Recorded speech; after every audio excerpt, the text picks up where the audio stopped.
In parts of Europe, people used to hire someone to go to hell for them. There was a man whose job was to eat your sins.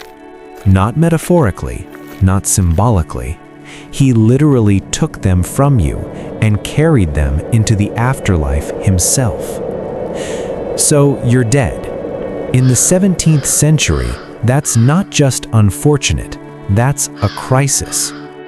If you lived a midlife, stole some grain, lied to your spouse, you're currently panicking. Why? Because you died before the priest could get there. In the medieval mind, you are officially unshriven. You're carrying a backpack full of sins into the afterlife, and that backpack is heavy enough to sink you straight to the bottom of the lake of fire. And here's the part no one tells you. They don't call a priest. They call a guy standing in the rain outside the village gate. Someone with no name, no home, and, if we're being real, no soul left to lose. They call him the Sin Eater. The job description is basically a fever dream. He sits beside your corpse, eats the bread that's been soaking up your sins, and drinks a bowl of ale that's acting like a sponge for everything you've done wrong. He's literally eating your baggage. You go to heaven, he gets another stamp on his VIP pass to hell. All for 6 pence and a free meal. A pretty cheap price for a soul, if you ask me. He's leaning against the stone wall outside. He smells like cheap ale and damp wool. He's the original bottom-tier survivor. No clout, no land, just a stomach that acts like a spiritual landfill. For a few copper coins and a crust of bread, he's going to delete your browser history. But for your soul, this wasn't just some weird vibes ritual. It was a functional glitch in the system. The church said you needed a priest, but the people, they were practical. They lived in the Welsh Marches, the borderlands between England and Wales, where life was cheap and death was sudden. And there was one thing they feared more than death. Mors repentina, sudden death. Because if you died without confession, you didn't just die, you died wrong, and there was nothing you could do about it.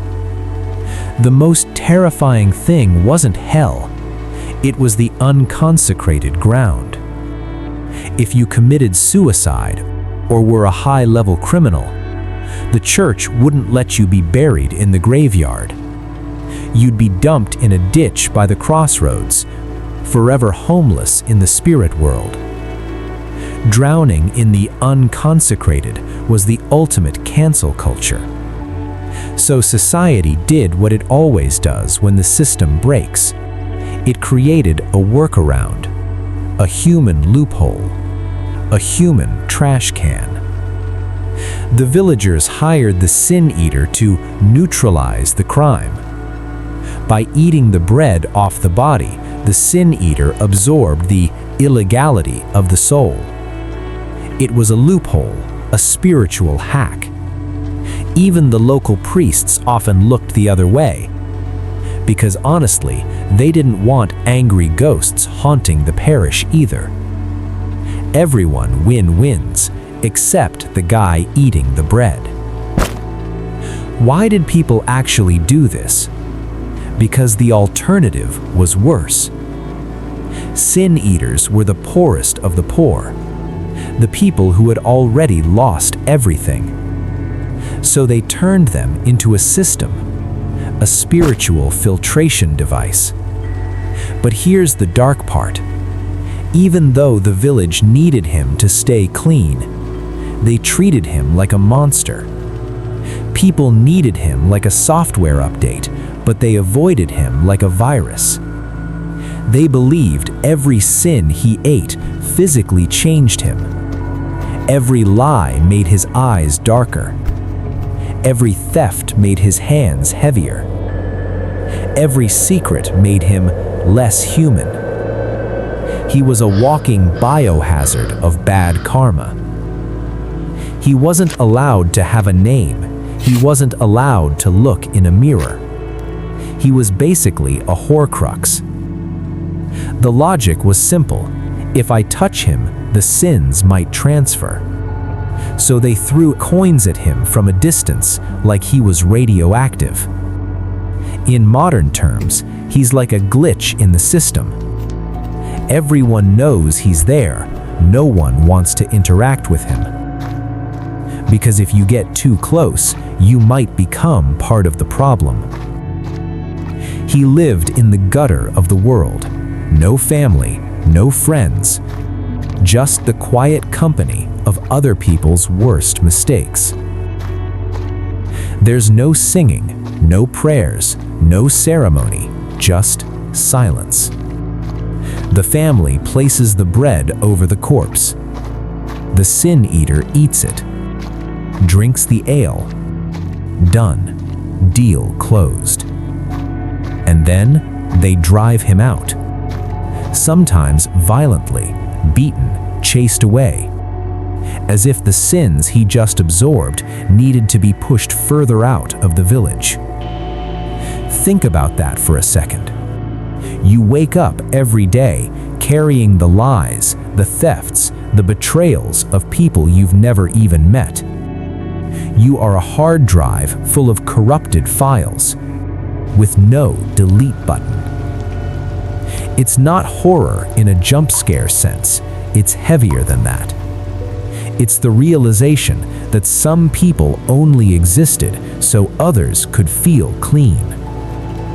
Now here's where it stops feeling abstract and becomes personal. This wasn't just folklore. People were doing this in parts of Wales and England until the late 1800s. The last known sin eater was a man named Richard Munslow. He died in 1906. But Munslow wasn't poor. He wasn't forced into it. He was a successful farmer. He had money, status, a life people respected. And then, in 1 week, he buried 3 of his children. Scarlet fever. 3 graves. 1 father. 7 days. In his grief, he didn't just want to mourn. He wanted to make sure no one else would be lost. So he made a choice. He became the thing everyone else avoided. Not for money, not for survival, but as a sacrifice. He spent his final years walking through Shropshire, sitting beside the dying, drinking their damnation so they could go where his children went. He chose to be alone so others wouldn't have to be. When he died in 1906, the ritual died with him. By the end, people began to realize how deeply unsettling it all was. But for centuries, this was normal. We like to think we've moved past this. We don't put bread on corpses anymore. But look closer. We still have sin eaters. We just changed their names. The people who do the jobs no one wants to see. The people we ignore until we need them to clean up the mess. The ones who carry what society refuses to face. The sin eater proved something uncomfortable. For the right price, even hell is negotiable.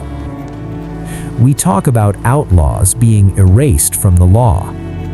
But sin eaters, they were erased from humanity. They existed outside the contract. Alive, but untouchable. So next time you're eating a piece of bread, just remember, for a long time, it wasn't just food. It was a transaction. And someone, somewhere, always had to pay the price. The only thing changed is we stopped looking at them.